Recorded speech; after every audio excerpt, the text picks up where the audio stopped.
Hello नमस्कार दोस्तों, स्वागत है आपका इस न्यू फ्रेश वीडियो में जहां हम बात करेंगे इंडिया में दिए जाने वाली वैक्सीन्स के बारे में। जैसा कि हम जानते हैं, भारत सरकार ने 18 साल से ऊपर वालों को कोरोना वायरस की वैक्सीन लगाने की अनुमति दे दी है और जिससे भारत की हर राज्य की सरकार इस वैक्सीनेशन को अपने राज्यों में ज़ोरों शोरों से उपलब्ध करा रही है। आज की इस वीडियो में हम बात करेंगे 3 ऐसी वैक्सीन्स के बारे में जो कि इंडिया में अवेलेबल है और यही वैक्सीन्स सबको आगे जाके लगने वाली है। पहली है कोविशील्ड, दूसरी है कोवैक्सीन और तीसरी है स्पुतनिक वी या स्पुतनिक 5। तो चलिए बिना किसी देर के इस वीडियो को हम शुरू करते हैं।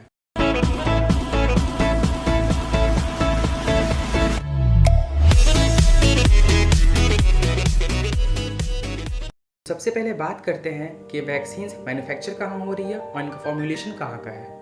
तो हमारी पहली वैक्सीन है कोविशील्ड। इस वैक्सीन का फॉर्मुलेशन यूके की ऑक्सफोर्ड एस्ट्राजेनेका ने किया है और इस वैक्सीन का मैन्युफैक्चर हमारे इंडिया में ही हो रहा है।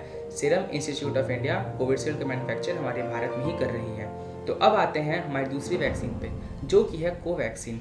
यह वैक्सीन पूरी तरीके से मेड इन इंडिया है और इसका मैन्युफैक्चर भी इंडिया में ही हो रहा है। इस वैक्सीन का फॉर्मुलेशन भी इंडिया का ही है। भारत बायोटेक इस वैक्सीन को हमारे भारत में मैन्युफैक्चर कर रही है। तो अब बात करते हैं हमारे तीसरे वैक्सीन की, जो है स्पुतनिक 5 या स्पुतनिक वी।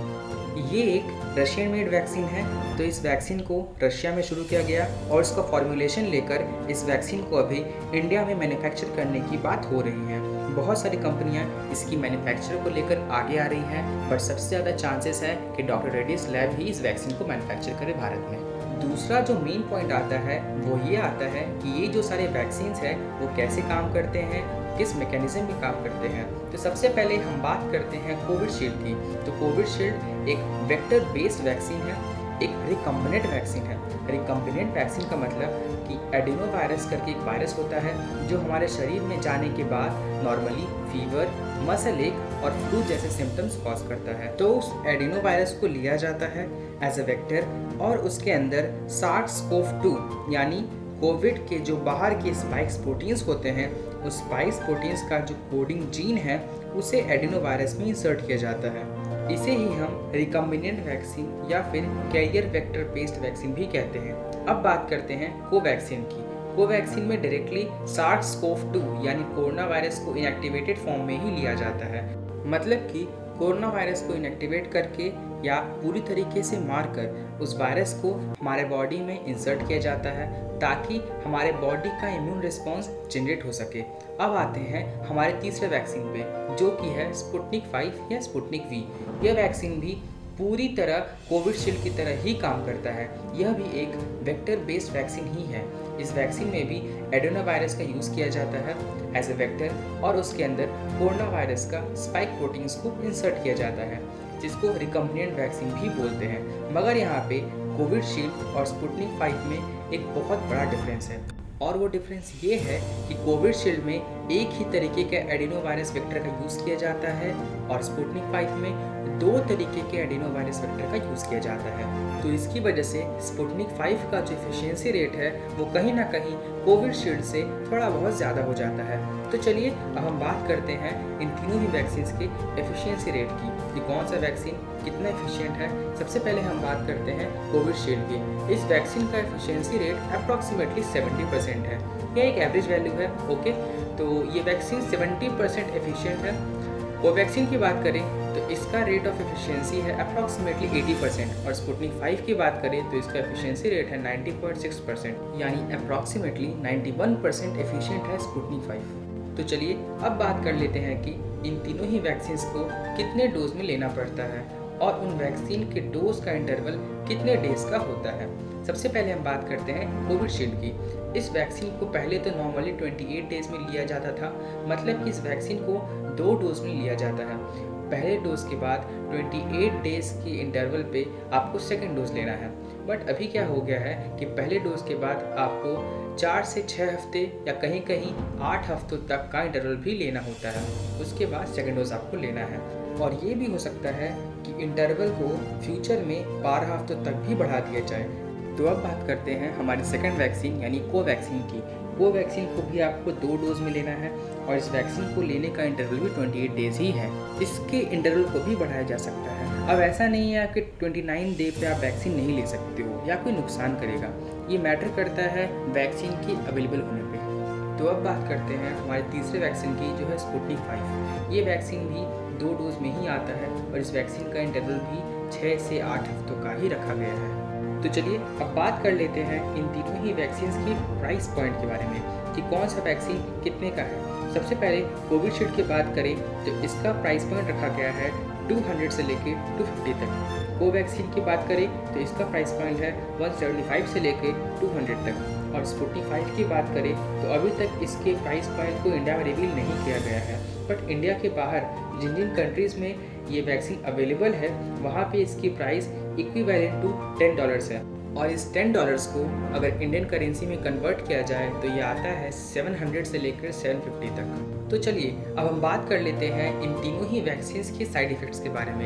इन तीनों ही वैक्सीन्स का अलग अलग साइड इफ़ेक्ट्स हैं। पहले बात करें नॉर्मल साइड इफ़ेक्ट्स की, जो कि इन तीनों ही में एक जैसे हैं। तो देखिए ये सारे ही वैक्सीन एक इंट्रामस्कुलर वैक्सीन है जो हमारे मसल्स में पाए जाते हैं। तो ये वैक्सीन जनरली डेट्रॉइड मसल में ही दिया जाता है जो हमारे आर्म्स में होते हैं। तो जब इस वैक्सीन को हमारे आर्म्स में इंजेक्ट किया जाता है तो उस जगह पे कभी कभी थोड़ा बहुत पेन, स्वेलिंग, इरिटेशन और रेडनेस हो सकता है। ये सिर्फ 1 से 2 दिन के लिए ही रहता है। ये सारे साइड इफ़ेक्ट्स तो सारे ही वैक्सीन में सेम है।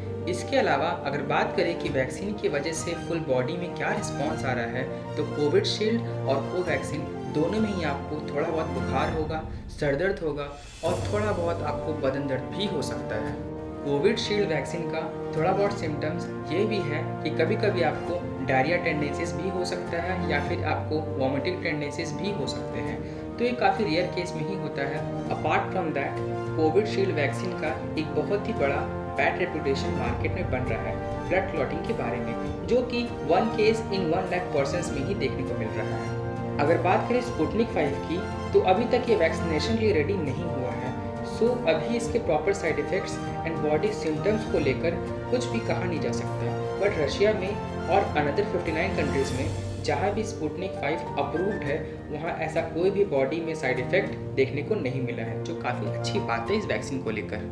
तो अब आते हैं हमारे लास्ट पॉइंट पे, जहाँ बहुत सारे लोगों का ये पूछना है कि हमें वैक्सीन लेना चाहिए या नहीं लेना चाहिए, कौन सा वैक्सीन ज़्यादा अच्छा होगा, कौन सा वैक्सीन लेने के बाद हम ठीक हो जाएंगे, हमें वैक्सीन लेने के बाद कोविड हो सकता है या फिर नहीं हो सकता है। तो देखिए ये टाइम अभी ये सब सोचने का बिल्कुल भी नहीं है कि कौन सा वैक्सीन ज़्यादा बेस्ट है। और एक वैक्सीन ऐसा नहीं है कि बाज़ार में चले गए और सब्जियों की तरह चेक कर रहे हो कि कौन सा वैक्सीन अच्छा है, कौन सा बुरा है। आप कोई भी अपनी पसंद का नहीं ले सकते हो, ऐसा नहीं होता है। बहुत ही ज़्यादा डिफ़िकल्ट होता है एक वैक्सीन को बनाना। जनरली एक वैक्सीन को पूरी तरीके से बनकर रेडी होने में 5 से 10 साल और कभी कभी तो 15-15 साल तक का समय भी लग जाता है। और यहाँ पर तो 1 से 1.5 साल में ही वैक्सीन रेडी होकर आ रहे हैं। उसके बावजूद भी वैक्सीन अगर 70 to 80% या फिर 90% भी एफिशिएंसी दे रहा है तो ये बहुत ही अच्छी बात है। हमें हमारे और अदर कंट्रीज़ के डॉक्टर्स एंड साइंटिस्ट को एटलीस्ट सल्यूट करना चाहिए। जिस स्ट्रीम को लोग जानते भी नहीं हैं, उसे पूछते भी नहीं हैं, एटलीस्ट उस स्ट्रीम के बारे में तो सोचना चाहिए।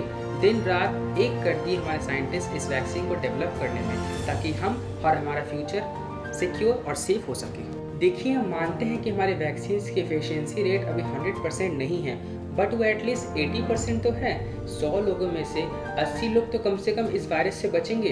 और जो लोग ये सोच रहे हैं कि वैक्सीन लगने के बाद उन्हें कोरोना नहीं होगा, तो वो ऐसी बातों को अपने दिमाग से पूरी तरीके से निकाल दे। क्योंकि हमारा वैक्सीन अगर 80% एफिशिएंट है तो इसका सीधा मतलब है कि वैक्सीन आपके बॉडी को 80% एफिशिएंट बनाता है और उतना ही आपके इम्यून सिस्टम को भी बूस्ट करता है। मतलब 20% अभी भी चांसेस है कि वैक्सीन लगे हुए लोगों को भी वापस कोरोना हो सकता है। तो मेरी आप सब से सिर्फ एक ही रिक्वेस्ट है कि आप मास्क पहने, अपने हाथों को समय समय पर धोएं, सोशल डिस्टेंसिंग का पालन करें, बिना ज़रूरी काम के अपने घरों के बाहर ना निकले।